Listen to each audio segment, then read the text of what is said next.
সেই ক্ষেত্রে আজকে সবুর ভাই আছেন আপনাদের সবার সম্মতিতে সবাই যেভাবে ভালো মনে করেন এখানে দুইটা ইস্যু।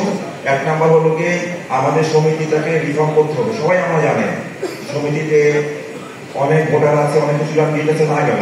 সমিতিটাকে রিফর্ম করতে হবে, ভালো করতে হবে। ফিনান্সিয়ালি একটা খুব বাজে অবস্থার মধ্যে আছে, সেখান থেকে উত্তোলন করে একটা ভালো জায়গায় যাওয়া লাগবে। এই দুইটা ইস্যু এখানে রয়ে গেছে এবং একদম যোগ্য কমিটি লাগবে, যে কমিটি এই সমস্যাগুলি সমাধান করতে পারবে। আমার মনে হয় যে আমরা যদি সবাই এখানে আছি, সবাই আমরা খুব আচ্ছা, আপনারা কি এখানে কেউ আছেন যে আপনার পরামর্শ চান? না চান কেউ এরকম আছেন?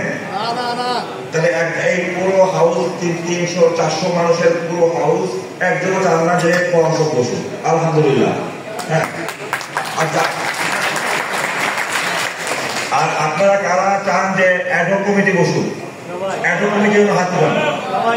সবাই অ্যাডহক কমিটি চান। ধন্যবাদ।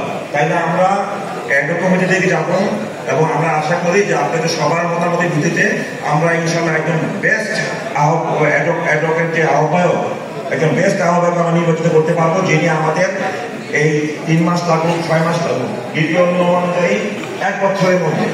দ্বিতীয়তে যে নিয়ম আছে, এই যে আমাদের শহীদুল হক ভাই আছেন, উনি হলো বেসিক্যালি মোটামুটি সংবিধান বিশেষজ্ঞ, উনি বইটাও নিয়ে